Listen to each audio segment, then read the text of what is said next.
Sunod-sunod ang nangyaring insidente ng pagdukot umano sa ilang Chinese nationals sa bansa. Ang isang suspect, personal pa umanong kakilala ng biktima. Saksi, sina Marisol Abdurrahman at John Consulta. Stop! Naispatan na ng mga tauhan ng Binyan Police pero tumakbo pa sa kwarto ng bahay ang isang target. Doon sa kabila. Ayan. Binuksan niyo yun.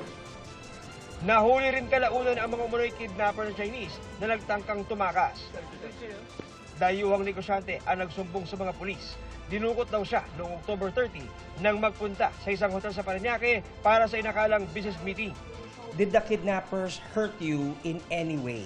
If you don't give money, I will hurt you and kill you. Slap face and hit to the right here. And use that. What's that? Is the electric. Yeah, electric to his wife. 2 milyong piso raw ang hiningi ng mga kidnapper. Habang di ito may bigay, 4 na araw siyang ulit-ulit na pinagsasampal at kinukuryente habang nakatali ang kamay at paa. Tinutukan din daw siya ng baril habang pinatatawagan sa kanya ang mga kaibigan Chinese para mangutang ng pera. Sabi pa ng biktima, kapitbahay niya sa kondo ang suspect na si Yang Guobing. Pero ito raw ang nangmolesyo sa kanya araw-araw sa hideout nila sa Laguna. Nang makakuha ng tsepo, tumakas na siya. One is sad, but that guy sleep. That's why. That's why she has the choice to run away. Slowly open the door and try to cross the wall.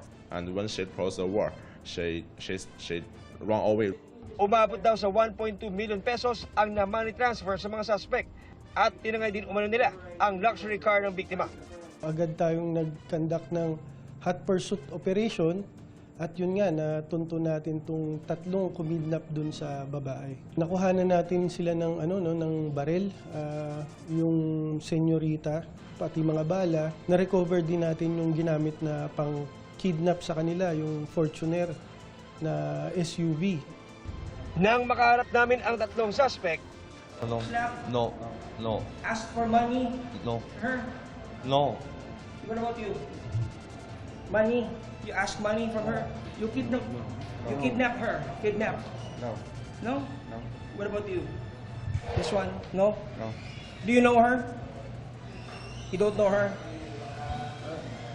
Unang-una, kidnapping, grave coercion, dahil base sa statement ng biktima, hinalikan siya. So may acts of lasciviousness, illegal possession of firearms, tsaka at the same time, extortion na rin. At yung carnapping. Galing din sa isang hotel sa Parañaque ang isa pang Chinese national nang tila sundan siya alas 3 ng hapon kahapon. Dinukot siya sa di tinukoy na lugar sa Central Luzon at nang sagipin ng PNP anti-kidnapping group sa Muntinlupa, nakatali ang paa at nakaplaster ang bibig ng biktima. Around 8:30 p.m. of same day po, nakareceive po yung nag-report na nagdedemand po ng 3.5 million po yung mga kidnappers. Nagpatulong din ang biktima para sa ransom sa isang kaibigan na siya namang nagtimbre ng krimen sa mga pulis. Immediately dispatch personnel to conduct tracking and operation doon sa area. Mismong driver ng dinukot ang isa sa 3 na-arestong suspect. Maaaring na-profile niya, no? Being the driver, na-profile niya yung kakayanan nung boss niya. And then natukso siya. Posible raw na wala nang kinabibilang ang kidnapping group ang 3 suspect. Isang tinitingnan nating anggulo, no? Kung may involvement itong mga arrested Filipino kidnappers na ito sa mga previous cases namin na na-handle at saka dito sa mga currently na hinahandle pa namin. Kabilang dyan, ang nauna ng kaso ng kidnapping nitong Lunes sa Muntinlupa rin. 6 na Chinese national at 3 Pinoy helper naman ang biktima. Pero pinalaya kinhapunan ang mga Pinoy na kinuhanan na ng statement. Meron na po silang tinitignan ng mga persons of interest po na maaaring makapagbigay po ng additional details regarding po dito. Wala pa po tayong nare-receive na any demand for ransom. Wala pa rin po so far na proof of life. Nakikipag-ugnayan na raw ang mga otoridad sa Chinese Embassy para ipaalam sa mga kaanak ng mga biktima ang nasabing insidente. Para sa GMA Integrated News, Ako si Marisol Abduraman. Ako si John Consulta. Kami ang inyo Saksi. Mga kapuso, sama-sama tayong maging saksi. Mag-subscribe sa GMA Integrated News sa YouTube. Para sa mga kapuso abroad, samahan niyo kami sa GMA Pinoy TV at sa www.gmanews.tv.